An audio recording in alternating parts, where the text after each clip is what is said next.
Ayun na nga mga idol. Ang tindi ng sunog na to mga idol. Sa Makabayan Street Barangay Obrero in Quezon City mga idol. Sobrang laki. Naku, kung mapapansin nyo, ayan.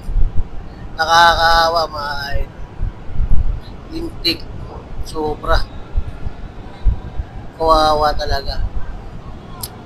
Yung first alarm nila, sabi nga dito kay Rafi Tima sa GMA Integrated News 11:20 PM 11:20 PM first alarm nila.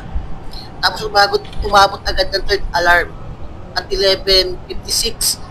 Ganun katindi mga idol, ganun katindi yung lakas ng apoy na to. Ilan kaya yung nasawi dito? Yung mga nasawi kaya sana wala naman. Malapit to sa part to ng, kung hindi ako nagkakamali, part to ng Tomas Morato Street. Basta gano'n, sa part siya ng Tomas Morato. Siguro sarado yung street ng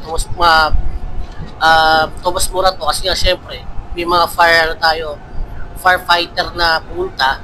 Sobrang laki ng sunog na to, napaka-imposible talaga na ma-open pa yung street na to. Pero pagbasto nyo mga idolo, Barangay Obrero, Quezon City to mga idol. Sobrang laki ng apoy. Sana yung mga nakatira dito, mga establishment na nasunog, sana walang taong nadamay, walang hayop na namatay, walang taong namatay.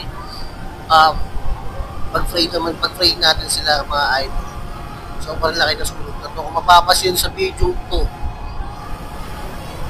yung mga firefighter natin kulang na kulang talaga.